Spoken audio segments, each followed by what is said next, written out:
dan kan jy die volgende agter my aan sê. Hier is my Bybel. Dit is die woord van God. Dit help my om te deel met my verlede. Dit gee my rigting vir die toekoms. En dit help my om nou betekenisvol te lewe. Kom ons laat sak die woord en dan kan jy saam met my blaai daarna Genesis 29. Genesis 29. My vrou het my net gister geïnspireer. Ek het eintlik heeltemal 'n ander woord gehad, maar sy het my geïnspireer om hierdie woord te bring. Dis 'n woord wat ek al 5 maande terug voorberei het, maar nog nooit gebring het nie. So ek gaan dit vanoggend bring.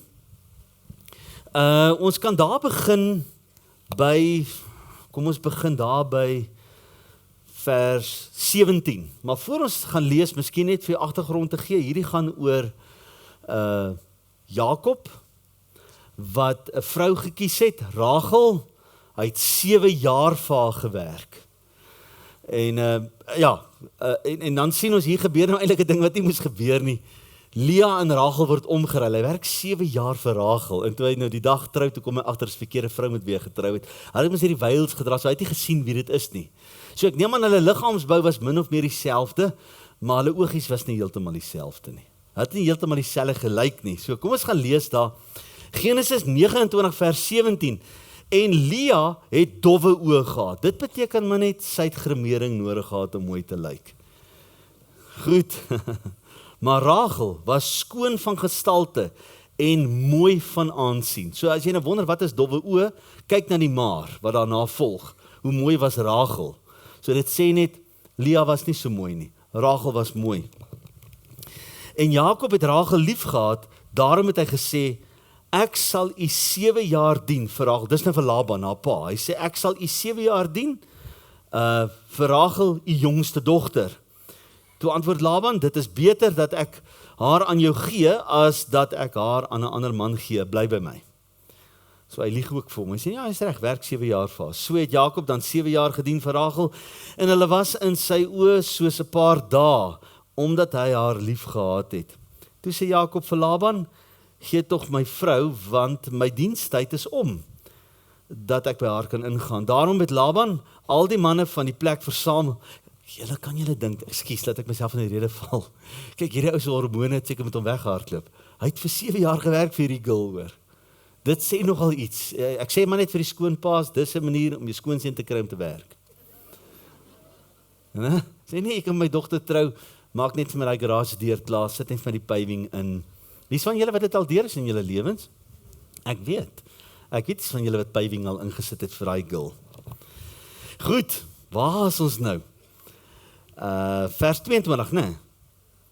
Kom ons begin maar daar by vers 21. Toe sê Jakob vir Laban, gee my tog my vrou, want my dienstyd is om, dat ek by haar kan ingaan. Daarom het Laban al die manne, dis vers 22, van die plek versamel en 'n maaltyd berei. Maar in die aand het hy sy dogter Lea geneem en haar na hom gebring, en hy het by haar ingegaan. En Laban het aan haar sy slavin Silpa gegee, naamlik aan sy dogter Lea as slavin. En die ander dag môre, daar was dit Lea, staan hier met 'n uitroepteken. Daarom het hy aan Laban gesê, dis nou Jakob, wat het u my nou aangedoen? Was ek nie vir Rachel by u in diens nie? Waarom het u my dan so bedrieg? En Laban antwoord, dit is hier by ons nie die gewoonte om die jongste voor die oudste weg te gee nie. Wel, nou sê dit vir hom.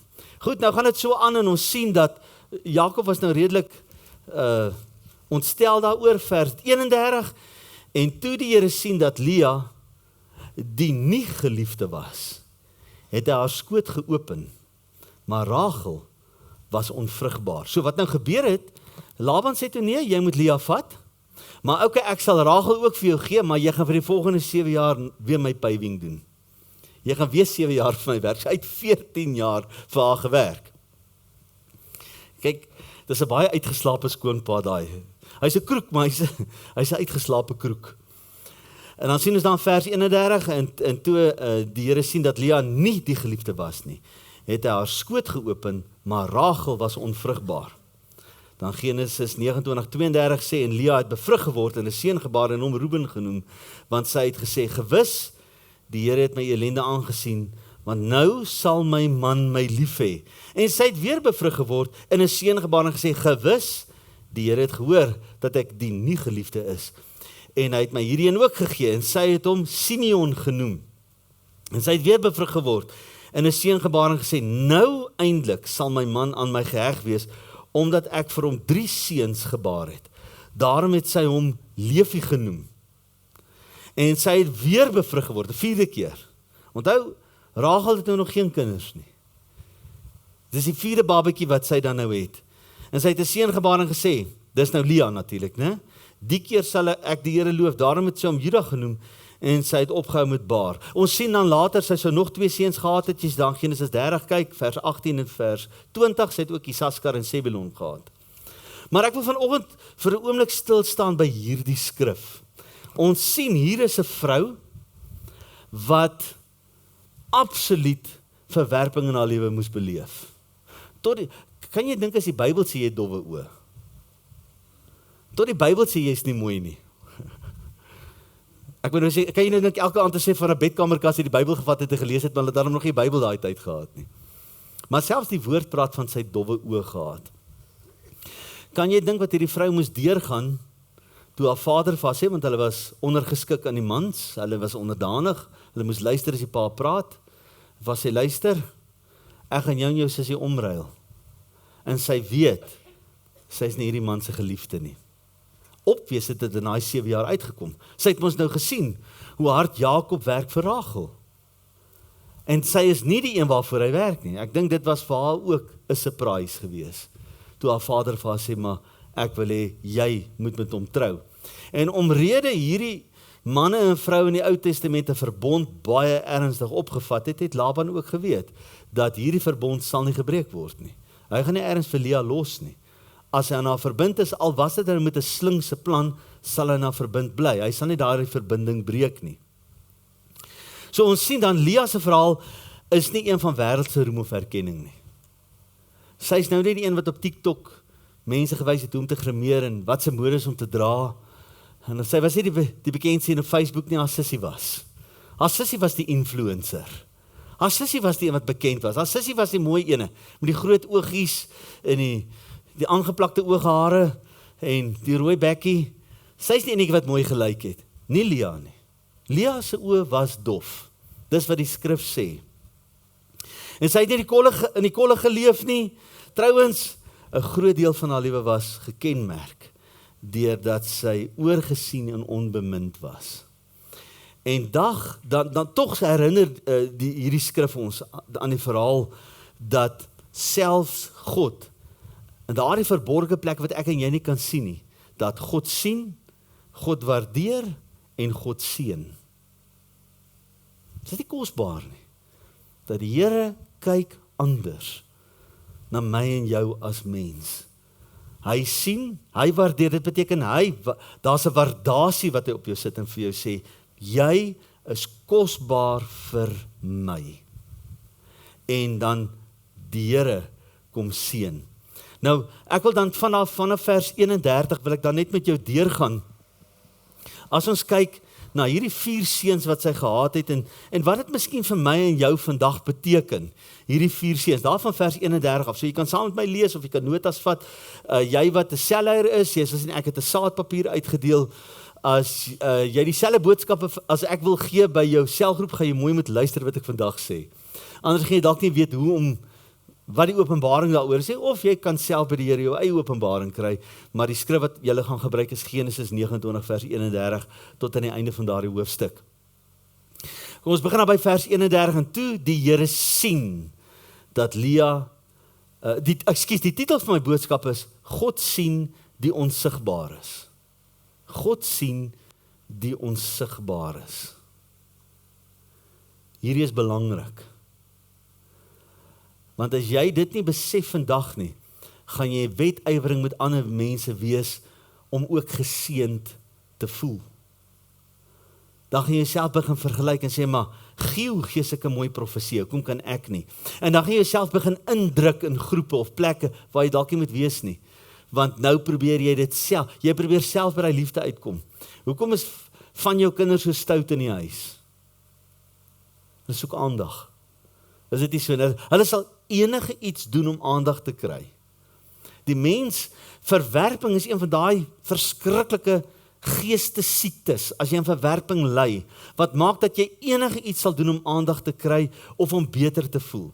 Jy sal in dwelms verval miskien, van medikasie, of jy sal goed doen wat jy nie moet doen nie, jy sal, jou verhoudings gaan nie uitwerk nie, want jy soek aanvaarding by die mens.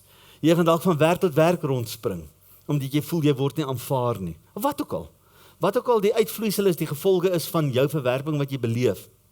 Nou ons sien hier, vers 31, en toe die Here sien, dat Lea nie die geliefde was nie. Wat doen die Here? Het hy haar skoot geopen. Dit beteken hy het hierdie vrou wel super vrugbaar gemaak. Maar Rachel was onvrugbaar. Was Rachel 'n awesome vrou? Natuurlik was sy. Rachel is die voorouder van Benjamin en Josef. Josef sou uiteindelik vir die volk Israel 'n plek kry in Egipte om 400 jaar daar te bly. En hulle het eintlik baie goed gedoen in Egipte voor die laaste farao hulle begin vervolg het. Josef het deurbraak gebring vir die mense. Hoorie, ek sien nie vreeslik waaiers op my, en ek sien nie mense wat hulle self waai hiervoor. Julle kan waaiers hier ook sit as julle warm kry. Hoor, julle is welkom. Shame, ek wil nie hulle met warm kry nie. Skus julle, dat ons nou nie die aircons vandag kan aansit nie. Wil niemand 'n waier hê nie. Julle kan regtig die waiers hier voorkom vat. Ek het lekker koel hierbo, hoor. Ek weet nie hoe ek voel koel vanoggend. Ek is eintlik alright. Goed. So ons sien die Here sien waar 'n mens nie kyk nie. God sien wat hierdie persoon deurgaan. En weet jy, dis 'n les vir my en jou. Jou hartseer kan onsigbaar wees vir mense. En ek wil 3 punte vanoggend maak. Punt nommer 1 is: jou hartseer kan onsigbaar vir mense wees, maar sigbaar vir God. Die Here sien wat in jou hart aangaan. En weet jy, partykeer is dit tussen jou en die Here. Almal hoef nie daarvan te weet nie. Soms het jy nodig dat mense jou help en mense jou bystaan en dan vertel jy hulle jou hartseer. Maar baie keer is dit tussen jou en die Here. En God sien dit raak en hy wil jou help. Vers 32. En Lea het bevrug geword en 'n seun gebaar en hom Ruben genoem. Die naam Ruben beteken, kyk, daar is 'n seun. So dis iets van 'n presentation. Kyk, ek het 'n seun. Hier is 'n seun. Jakob, kyk, ek het 'n seun vir jou gebaar. Want sy het gesê, hier is nou die rede. Hoekom sy hom hierdie naam gegee het? Want sy het gesê, gewis, die Here het my elende aangesien. Want nou sal my man my lief hê. Kyk, dis natuurlik een van die grootste leuns wat daar is in verhoudings. As ons net 'n kind saam het, sal dit beter gaan in ons huwelik. Ons weet, dit is boeltwang, dit werk glad nie so nie. En dis presies wat hier gebeur het. Sy het vir haarself gesê, as ek net 'n kind vir hierdie man, want vir hulle was dit baie belangrik om kinders te hê. As ek net 'n kind vir hierdie man het, dan sal hy my lief hê. Maar niks gebeur nie. Die skrif sê hy het vir haar liewer geword nie. Onthou nou, hy was met albei gelyk getroud, né? Hy het eers die week deurgegaan van die huwelik saam met Lea, en toe gee Laban hom vir Rachel, hy sê, maar jy gaan nog 7 jaar vir my werk. So, albei is nou sy lewe. Sy is nie sy fokus nie. En sy vers 33, en sy het weer bevrug geword en 'n seun gebaar en gesê, gewis, die Here het gehoor dat ek die nie geliefde is. So, jy kan sien, haar fokus is nog steeds by haar man, waar sy nie die geliefde is nie. En my hierheen ook gegee, en sy het hom Simeon genoem. Hoekom Simeon? Simeon beteken verhoor. Haar gebed is verhoor. Ruben beteken, kyk, hier is jou seun. Simeon beteken, God het my verhoor dat ek nie die geliefde is nie. Jy weet, verhoor. God het my verhoor. Maar niks het gebeur nie. Vers 34, en sy het weer bevrug geword en 'n seun gebaar en gesê, nou eintlik sal my man aan my geheg wees, omdat ek vir hom 3 seuns gebaar het. Daarom het sy hom Levi genoem. Levi beteken aangeheg of verbind aan. Ons weet dat Levi het die voorouder geword van die Levitiese priesterorde. Waarvoor staan dit? Die wet. Dit staan vir vleeslike werke. En sy het gedink deur haar vleeslike werke om vir 'n 3de keer swanger te word, sal haar man, dis waar haar fokus was, vir haar nou lief wees. Was dit so? Nee. En dan sien ons vers 35, en sy het weer bevrug geword, en 'n seun gebaar en gesê, die keer, hoor nou mooi, die keer sal ek die Here loof. Nou sê sy nie, die keer sal ek my man behaag nie. Die eerste 3 keer wat sy swanger was dit vir haar man te behaag en sy liefde te wen, want jy kon, in hulle konteks was 'n verbond baie belangrik. Ons verbonde deesdae is meer Hollywood verbonde, 7de laan verbonde. Jy verstaan, jy spring maar oor die draad net wanneer jy wil. Vir hierdie mense was dit belangrik, manne van integriteit. So vir Jakob het geweet, hy kan nie die vrou los nie, en jy kon jou liefde op so 'n manier wen in daardie tyd, maar dit het nie gebeur nie.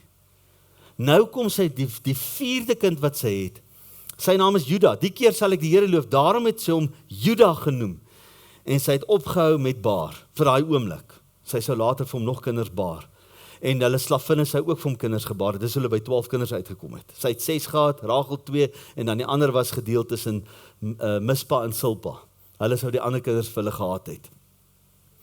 Ons sien dan, haar 4de kind was Juda geweest. Nou, ek glo dat jy kan in iemand se gesindheid sien of hulle die Here glo of nie. Wie stem saam met my?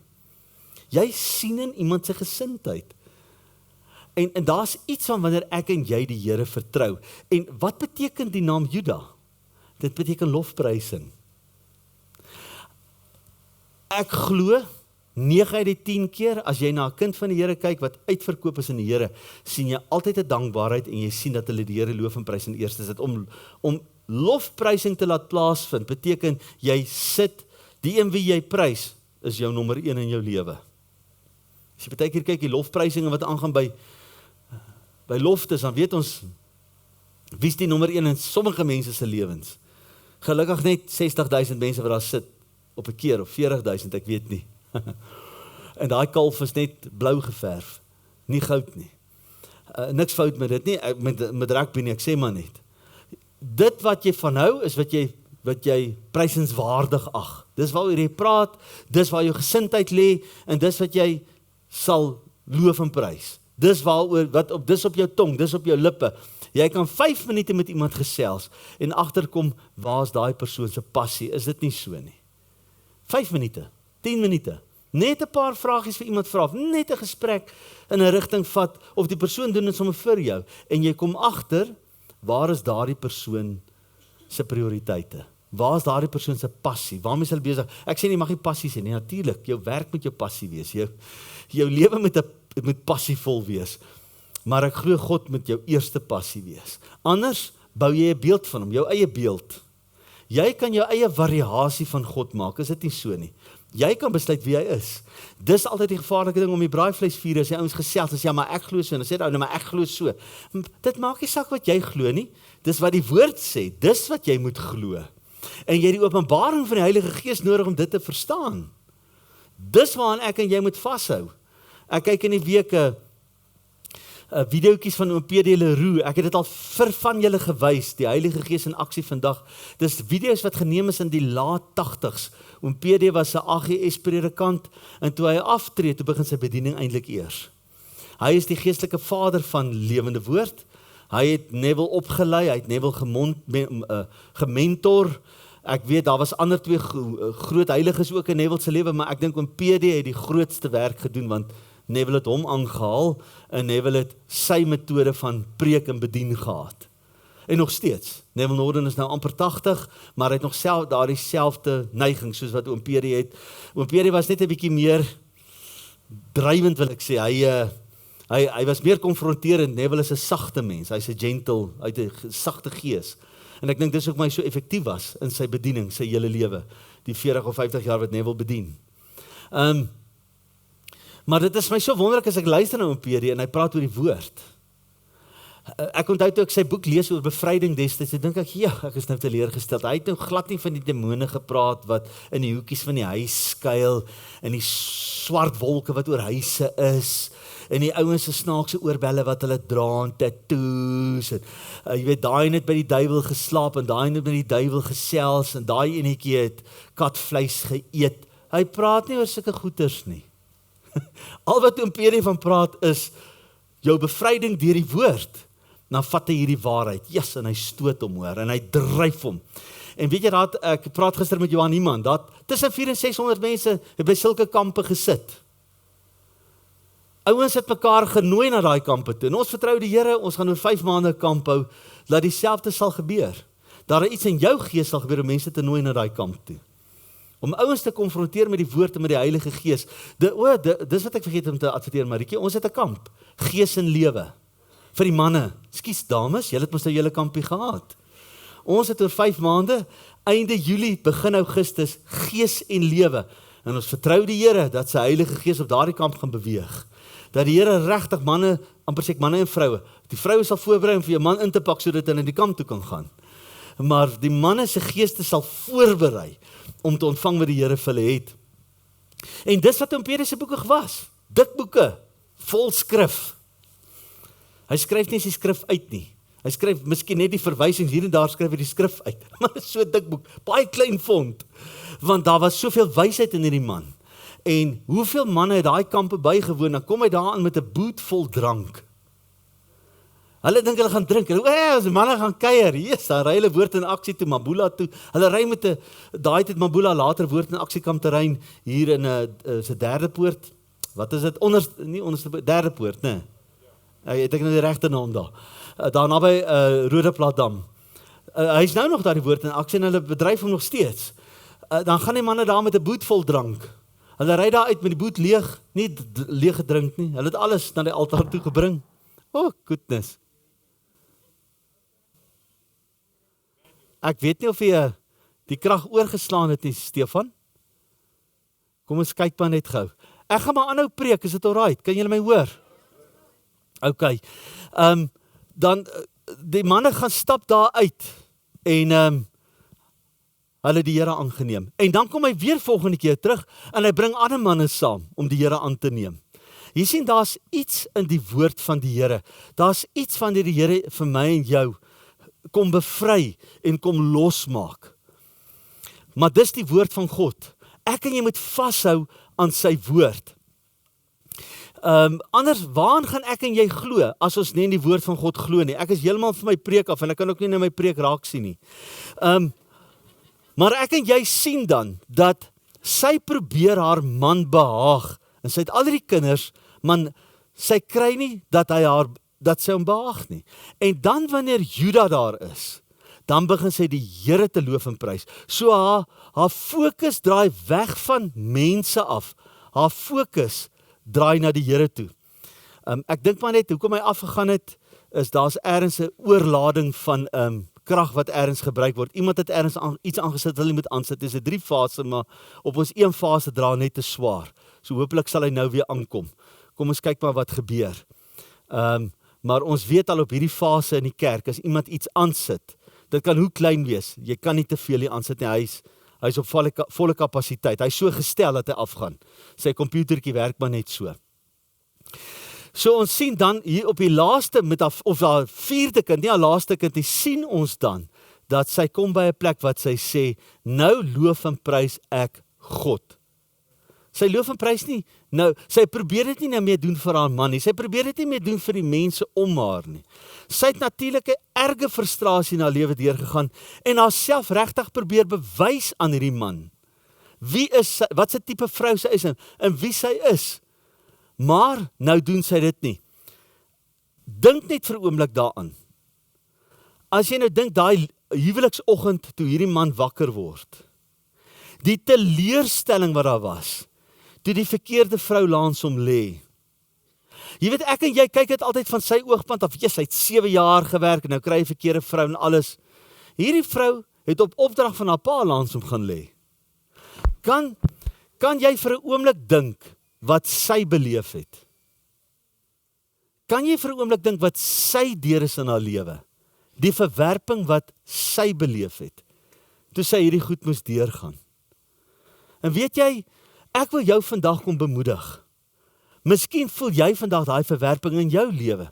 Het sy teenoor 'n lewensmaat, of by jou werk, almal word bevorder behalwe jy. Ons lewe in 'n land waar dit gebeur. Jy word eenkant geskuif, en jy voel, maar is ek nog iets werd vir die Here? Moenie laat die vyand vir jou lieg nie. Moenie laat hy dit reg kry nie. Moenie dat hy vir jou kom sê, maar jy is nie goed genoeg nie. God is lief vir jou net soos wat jy is. En die Here het dit raak gesien in die vrou se lewe. En dis hoekom hy Rachel se skoot toegemaak het en haar skoot oopgemaak het, dat sy vrugbaar is. Nou, die punt wat ek wil maak, en dis punt nommer 2 vanoggend, ek het net 3 punte. Die punt wat ek wil maak is, Lea se doel, God se seën het deur haar gekom. Al het die mense haar verwerp, God het Lea gekies om 'n groot nalatenskap voor te bring. Uit Lea se moederskoot het 6 van die 12 stamme van Israel gekom. Die onbeminde vrou het die moeder van die nasies geword. Die een wat die mense verwerp het God verhoog. Ons waarde word nie bepaal deur mense se opinies nie. Ons hoop, daar's iets wat baie swaar trek op daai masjien. Ek weet nie wat trek so swaar op hom nie. Ek kan hoor daar's iets wat baie swaar trek. Ek weet nie of iemand ergens iets ingeplak het nie. Julle moet dalk net daar kyk in die kombuis of iets nie daar ingeplak is nie. Iemand wou dalk 'n koffie drink het tussenin en gedink kom ons sit gou die in aan. Ons sit glad nie die in aan as ons nie krag het nie. Hy trek hom dood. So ons waarde word nie bepaal deur die opinies van mense nie, maar deur God se doel. God het 'n doel vir ons almal. Wat was die doel van die Here vir hierdie vrou? Jy wat nou al 'n bietjie ondervinding het in die woord van die Here. Veral as jy hoor die 4de kind wat sê het. Wie het sy 4de? Juda. Wat lofprysing beteken. Wie is Juda? Juda is die voorvader van Dawid en uiteindelik van Christus. Man, toe ek dit die dag raak lees, het dit my binneste geruk. Sê, wow Here, hier kies U die vrou, en ek sê dit met baie respek, met die dowwe oë. En U kies haar, om die aardsmoeder te wees, van die Here Jesus Christus. Nie Rachel die mooi enetjie nie, juist die een met die dowwe oë. U kies haar. Kan jy dink wat hierdie vrou moes deurgaan, toe haar man haar verag? En 'n man haar kyk in daai teleurstelling. Jakob, dink ek, was goed teleurgestel toe hy haar sien. En ja, ons verstaan die ou se hart, maar hy werk 7 jaar vir Rachel. Nou kyk, wie kry hy nou? Hy kry nou die ander sussie, wat net goed is om te hikel. Die een wat dalk nie 'n man gaan kry nie. Kan julle dink wat sy moes ervaar? Sy sien mos die teleurstelling in hierdie man se oë. Kan julle dink die skaamte wat sy moes deurgaan? Ek dink dis gelykstaande aan 'n vrou wat miskien verkragt word. Wat absoluut in die grond gedryf word. Dis wat hierdie vrou moes deurgaan. Dis die verwerping wat sy beleef het. En die Here draai dit vir haar na 'n absolute seën in haar lewe. Dis die kosbaarheid daarvan. En dis waarmee ek jou vanoggend wil kom bemoedig. Dis wie God is. Die Here kyk anders na hierdie wêreld. Dis een van die redes hoekom ek vandag hier staan aan hierdie kant van die Apiesrivier en nie aan die ander kant nie. Want dis wat die Here my gewys het, dat hy sal uit die grond voortbring, parels, goud en diamante. Hy sê, hulle is net weggesteek. Die Here het my gesê, toe ek hierdie kant toe gekom het, jy's nie Superman nie. Moenie dink jy kom red mense nie. Ja, as ek net in hierdie wijk kan bedien, dan, man, daar's niks sulke goeders nie. Niks. En daarom ook as mense hier wil kom bedien, dan vra ek altyd myself, is dit 'n Superman wat hier staan? Wat is 'n Superman? Dis 'n ou wat almal wil red. Of is dit iemand wat nederig is, wat net doen wat die Here sê, wat hy of sy moet doen? Ek dink dit is nogal belangrik vir my en jou. Dat ons vashou aan die beloftes van die Here. Ek het nou vir jou gesê, oom Peri het vasgehou aan die woord. En elke keer wanneer ek na oom Peri luister, wanneer ek so 'n bietjie moeilike tyd in my lewe deurgaan, dan gaan sit ek oom Peri aan. Ek het net nodig dat hy so 10 minute met my praat. Oom Peri sal in 1991 dood. Ek het hom een keer in my lewe gehoor waar hy gepraat het en hy is daarna dood. Het hy gesterf. Maar dit bemoedig jou so om die woord van God in jou lewe te kry. Jy sien, daar's 2 maniere wat jy die woord kan kry om jou geloof te gee. Romeine 10 vers 17 sê is die aanhoor van die woord, maar die skrifte voor sê hy dit ook.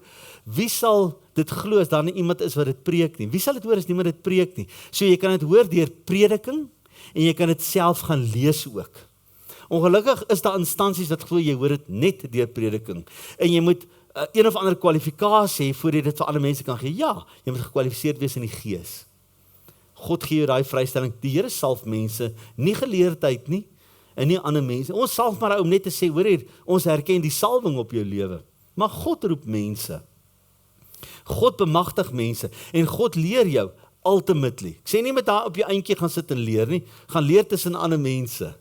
Want jy sal agterkom, daar's goed wat jy nie weet nie, wat jy nooit van sal weet as iemand anders dit nie vir jou leer nie. Ek sê dit altyd vir die jong manne as hulle bedien. Gaan leer. Want daar's goed wat jy nooit by sal uitkom as iemand anders jou gehelp het om maar by uit te kom nie. Want ons noem dit die liggaam van Christus. As jy alleen kon leer by die Here, jy het nie nodig gehad dat ander ons jou leer nie, dan het ons jou Jesus genoem. Maar ons is die liggaam van Christus wat verstaan uit klomp mense. Jy kan nie eenkant gaan sit nie, want dan raak jy 'n Messias figuur en die dag as jy doodgaan, dan weet jy volgelinge nie wat om te doen nie. Dan is hulle verlore as jy nie meer daar is nie. So ons sien, die Here het Lia dan geroep, hy het haar hierdie nageslag gegee, en uiteindelik gee hy vir haar Juda, wat later die oudste seun sou word. Baie van julle het gedink, Juda is die oudste seun, hy is nie, Reuben was. Maar Reuben het bloedskande gepleeg met een van die slavinne, met Silpa of Mispa, ek kan nie onthou watter ene nie. En die Here het sy eersgeboortereg weggevat. Hy het Juda daar ingesit in elk geval. Jy sien, die Here gebruik baie keer mense wat ek en jy dink nie gebruik sal word. Hy gebruik Abraham wat uit Suid-Irak kom. Die stad Ur van die Galdeërs, dis Suid-Irak. Hy roep Abraham. Die Here roep Isak bo Ismael, wat eintlik die oudste broer is. Die Here roep Jakob in plaas van Esau, wat die oudste broer is. Dis hoe God werk. Die Here roep Juda in plaas van Reuben, om die bloedlyn te gee vir die Here Jesus Christus. Hy roep Lia in plaas van Rachel. Jy sien, daar's 'n manier hoe die mens kyk na wie geroep moet word en wie eintlik die gesalfde is. Daar's 'n ander manier hoe God na my en jou kyk. Die Here roep Dawid, sy die 8ste seun. Al die ander seuns loop verby. Ek kan die 7de een wees, ek kan nou nie onthou nie, my wiskunde wil nie nou sin maak nie. Maar toe al die seuns verby Samuel loop, toe sê Samuel vir Isaïe, sê vir hom, is daar nog 'n kind? Hy sê, ja, daai tiener, daar in die veld.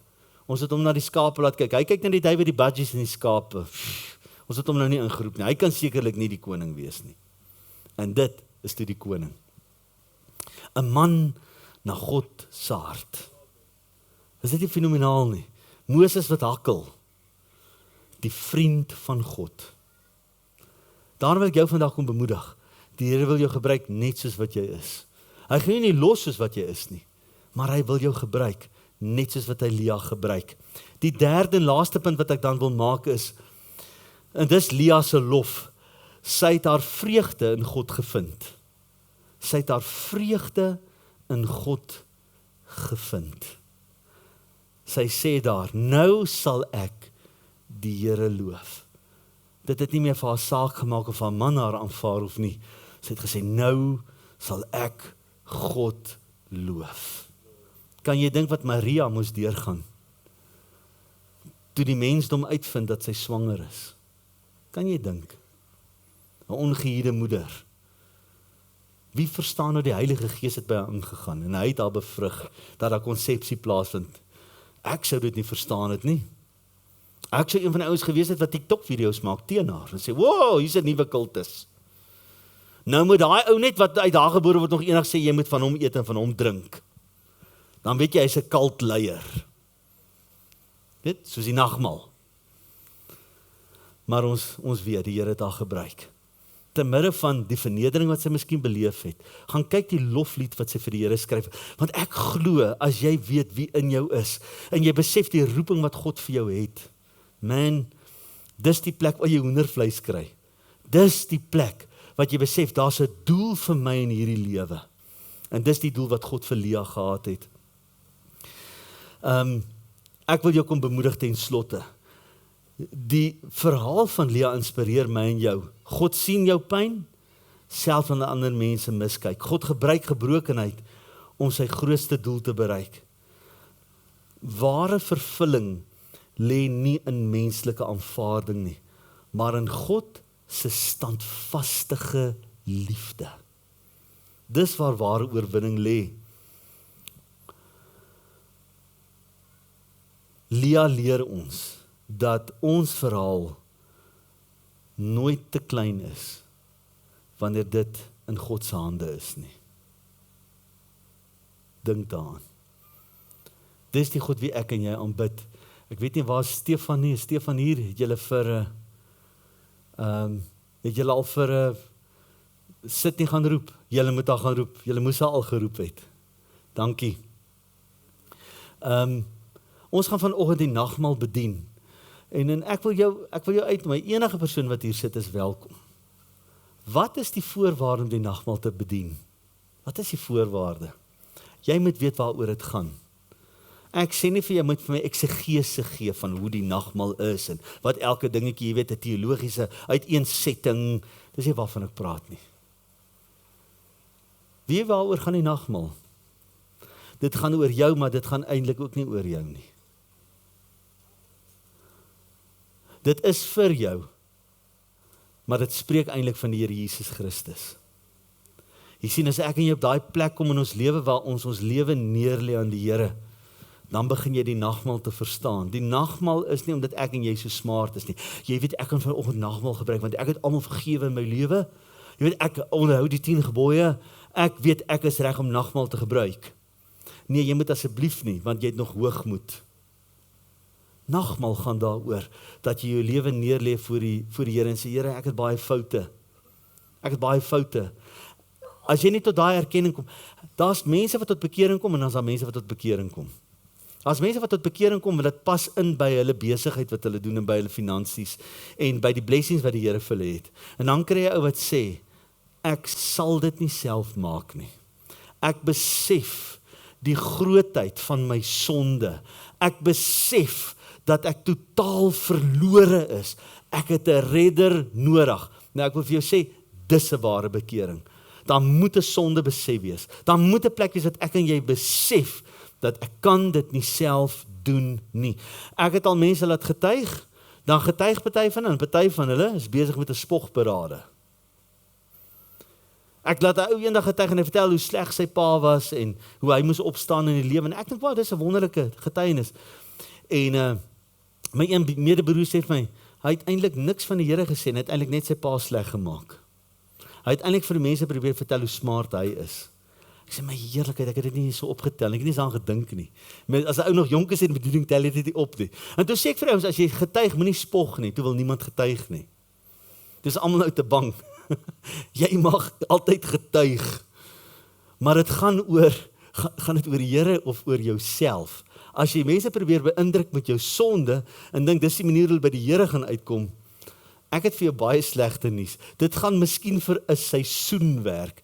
En dan gaan mense begin sê, ek is nou al moeg om daai getuienis te hoor. Dis dieselfde ding oor en oor. Ons weet nou al alles wat hy of sy gedoen het. Ja, okay, hy het nou by die duiwel geslaap, of sy het nou by die duiwel geslaap. Okay, dit was 'n hoëpriester. Okay. Mense kom hoor dit, want dis nie die evangelie nie. Dis om net vir mense te vertel, hey, ek was ook wild hoor, ek het dit ook gedoen hoor, en ek het by die Here uitgekom. Dit gaan weg. Dit gaan weg. As dit die voorwaarde was dat ek en jy vir die Here mense kon wen, om siele te wen, dat jy deur hierdie slegte lewe moes gaan. Wat van arme ou Billy Graham? Hy het actually 'n goeie lewe gehad en die Here gedien. En hy het seker van almal in hierdie wêreld die meeste mense na die Here toe gelei. So moenie onder sulke leuns van 'n ding as ek moet eers sleg wees voor ek 'n impak maak vir mense. Nee, jy hoef nie. Al wat jy moet wees is, jy moet die salwing van God dra. As jy die salwing van die Here dra, sal mense om jou tot bekering kom. Hulle sal by die Here Jesus Christus uitkom. Hulle lewens sal verander. Man, ek preek lekker vanoggend, ek moet nou stop. So ek wil jou vanoggend kom bemoedig. Ek wil 'n laaste skrifgie met jou deel vir die nagmaal. Ons dink aan Lia. Ons dink aan die verwerping wat Lia beleef het in haar lewe. Kom ek sê net vir jou, skus, ek praat in baie deurmekaar, ek soos die krag vanoggend. Hoekom ek myself moes voorberei met hierdie skrifgedeelte? Ek dink nie ek sou ooit verstaan. Dis hoekom ek vir jou sê jy moet verstaan dat jy het altyd mense ook in jou lewe nodig. Want hulle help jou vorm. Eben Menaar, wie van julle ken vir Eben Menaar? En Elsa Menaar, Telusma, se hoofde. Bel my, ek moet sy sussie begrawe, en haar naam is Lia. Nou dink ek by myself, ek ken al vir Eben. Eben gaan my voorsê wat ek moet preek. Nee, ek bedoel dit mooi, Eben het 'n hart vir die Here, en hy, as julle Eben ken, julle weet, hy het al sy lang en hoof en storieetjies en al sy goedjies, né? En ek weet nou al, Eben gaan op 'n manier wil hê ek moet 'n sekere ding preek. Nou sê ek vir Marietjie, ek hoop nie. Eben wil hê ek moet oor Lia preek nie. Want wragtig haar oë was dof. Wat moet ek oor hierdie vrou sê? Wragtig. Eben kom sien my. Dis so 'n uur gesprek. Hy en sy vrou. Hy sê vir my, Fanie, ek wil nie vir jou sê wat jy moet preek nie, maar sal jy uit die skrif uit bedien oor Lia? Ek dink, ja, sy daar gebeur het nou. Ja, sê ek. Ja, ek sal. Want ons preek wat mense graag wil hê. Ons moet op hulle begrafnisse preek in die sin van ons vat die woord wat hulle het. As daar oues wat in jou begrafnis, jy weet al, jy kan vir my skrifgie gee en ek sal rondom dit my eie boodskap bring. So dis wat ek bedoel.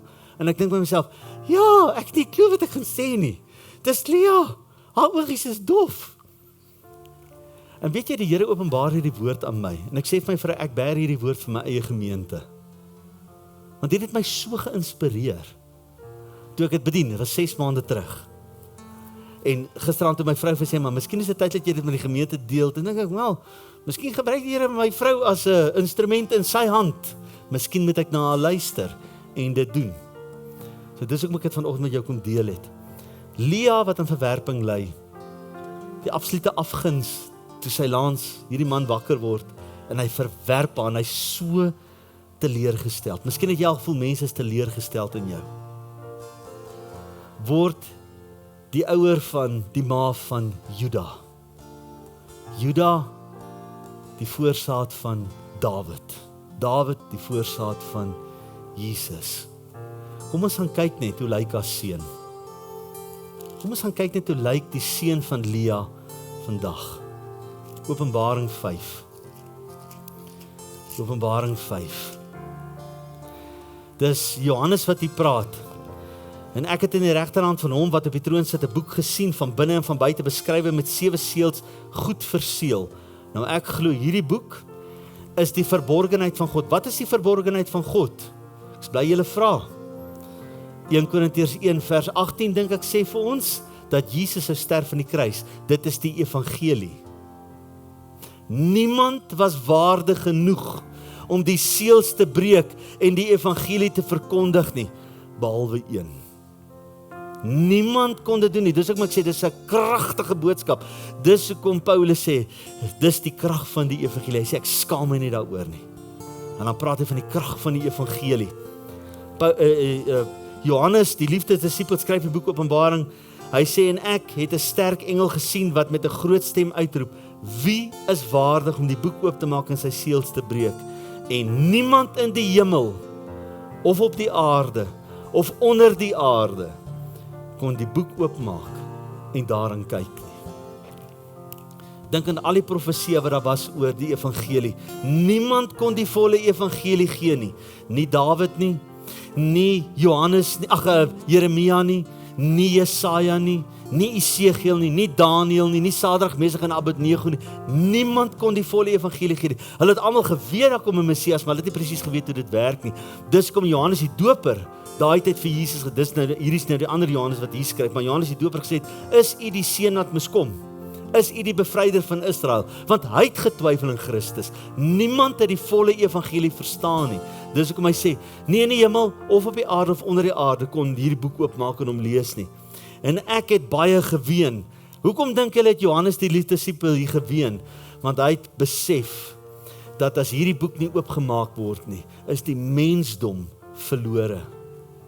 Niemand sou gered word nie. Jy praat baie keer met mense oor hulle siel, dan kom hulle met hulle eie gesprek. Ja, maar my dominee sê so, of my pastoor sê so, of dis maar hoe ek glo. Want hulle het nog nie die evangelie gevat nie. As jy die evangelie gevat het, en jy die openbaring daarvan, dit is wat jou red. Hy sê, ek het baie geween, omdat daar niemand waardig bevind is, om die boek oop te maak en te lees of daarin te kyk nie. Toe sê een van die ouderlinge vir my, moenie ween nie, kyk, die leeu wat uit die stam van Juda is. Die wortel van Dawid het oorwin om die boek oop te maak en sy 7 seels te breek. Dis Lia se aardse kind hierdie, toe Jesus nog in die vlees was. Dis hy. Die ma met die dowwe oë. God het haar raak gesien, toe niemand haar raak gesien het nie. Dis haar seun van wie geskryf word hier. En ek het gesien en kyk, in die middel van die troon en die 4 lewende wesens en in die midde van die ouderlinge staan daar 'n lam, asof hy geslag is. Dis die Here Jesus Christus. So sterk soos wat God is. So swak is hy ook, so weerloos was hy ook, soos 'n lam wat geslag is. Soos ek en jy nooit kan sê, maar Here, ek is te sleg, jy gaan my nie red nie, of ek is te swak. Dit gaan juist dat die Here in jou swakheid homself kom volbring en jou kan help. Asof hy geslag is met 7 horings en 7 oë, wat die 7 geeste van God is, wat uitgestuur is oor die hele aarde. 7 geeste spreek altyd van die Heilige Gees. Dis maar net 'n figuurlike beskrywing van die 7voudige Gees van God. Jy kan daarvan gaan lees in Jesaja 11 vers 1 en 2. Ook uit die geslag van Isaïe praat hy daarvan. Dan praat hy van Jesus en hoe dat hy hierdie 7 geeste of dan die Heilige Gees verteenwoordig. En jy sien, dis die een, as ek en jy vanoggend kom om nagmaal te hou, wie ek en jy aanbid. Wanneer ek en jy nagmaal hou, kan ons maar net voor die Here staan, voor die Here buig, voor hom lê en sê, Here, hier is ek. Dis die regte manier om nagmaal te gebruik. Nie omdat ek en jy die eksegeties weet wat daar aangaan nie, maar juist om te sê, Here, ek is niks, U is alles. Dis wat nagmaal voorstaan. Dat Jesus het die werk gedoen, nie ek en jy nie. So ek gaan vra, laat ons span vir ons die nagmaal sal uitdeel asseblief. En daardie pragtige liedjie wat jy vanoggend gesing het, sit nie. Dat jy hom weer vir ons sal sing en hopelik bly die krag aan. Ek hoop nie jy sing die krag af nie. Jy sing so mooi. En luister na die woorde. Miskien kan jy die woorde speel en jy kan saam sing, maar ons gaan nie opstaan nie. Jy kan net so sit. Ons gaan die nagmaal uitdeel. Luister na die woorde van hierdie lied en mag daai woorde nuwe geloof vir jou kom gee, nuwe passie vir God.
sing dit nog een keer, net There's Another in the Fire. There is another in the fire, standing next to me. There is another in the waters, holding back the seas. Should I ever need reminding of how I've been set free? There is a grave that holds no body, now that power lives in me. Prys die Here, dit is kosbaar. Die Here kom na sy disippels en sê vir hulle, ek het uitgesien om hierdie maaltyd saam met julle te hê. Ek sal beslis nie uitsien as ek weet hulle gaan my nou doodmaak en daarna nie. Maar Jesus sê, ek sien uit om saam met julle nagmaal te hê. En dis die kosbaarheid daarvan. Ek wil nie nog baie skrif lees of enige iets nie. Ek dink ons gaan net vanoggend die nagmaal kom saam hou. En ek wil jou vanoggend net kom bemoedig. Miskien sit jy met 'n siekte of met 'n ding vanoggend, 'n situasie miskien in jou lewe. Bring dit net vanoggend voor die Here, voor jy nagmaal gebruik. Dis Here, hier is dit. Hier is my siekte, hier is my pyn. Hier is 'n ding wat in my familie gebeur het. Here, ek wil dit net voor U bring. Ek wil dit net vir U kom gee. En ons gaan bid oor die nagmaal en gebruik dit en vertrou die Here in geloof dat jy vanoggend gaan kom aanraak en dat hy jou gaan kom genees. Nie omdat jy nagmaal gebruik, die nagmaal het geen magiese krag nie. Jou geloof het. Dis jou geloof wat jou red, dis jou geloof wat jou genees. Nagmaal is die enigste sigbare ding wat die Here vir my en jou gee. Saam met die doop wat water is. Wat ek wil amper sê 'n reliek is wat ek en jy kan gebruik. Verder is daar niks. Dis 'n sigbare goed wat jy aan kan vat, miskien salf ook as jy mense salf. Ons het niks verder wat ons so aan kan vat soos dit nie. Net om my en jou te herinner van wat sy seun Jesus gedoen het aan die kruis. Dis hoe die Vader ons kom herinner. Vader, dankie vir die elemente. Dankie dat ons dit vanoggend na U toe kan bring. Dankie Here, as ons kyk na hierdie elemente, die brood, Jesus se liggaam wat vir ons gebreek is, en die wyn of dan nou die druiwesap, Here, die bloed van Christus, die nuwe verbond, die verbond en vervulling wat al van ons beloof is van Abraham af, Here, wat in U vervul is in U seun.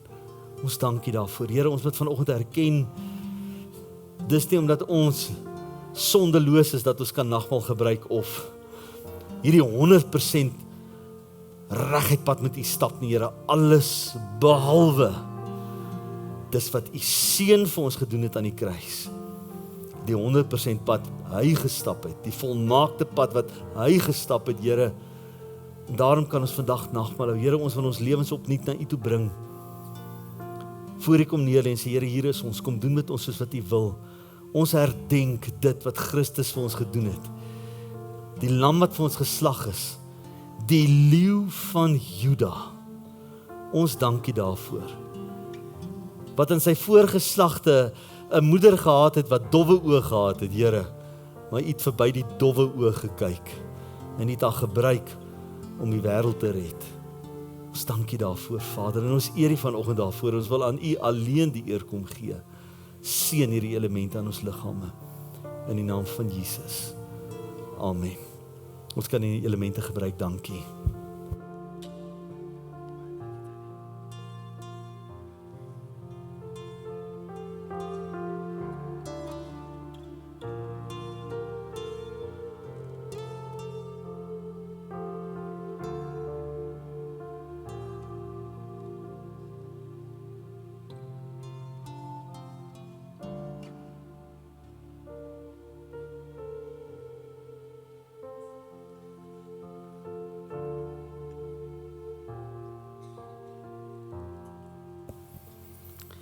Dankie Vader, dat soos wat ons na U toe kom in die nagmaal gebruik, Here, dat ons net in geloof voor U kan staan, Here, en vir U kan kom dankie sê. Ons lewens voor U kan kom neerlê. Here, kom doen met ons soos wat U wil, Here. Vader, ek bid vanoggend vir mense, vir genesing, vir bevryding.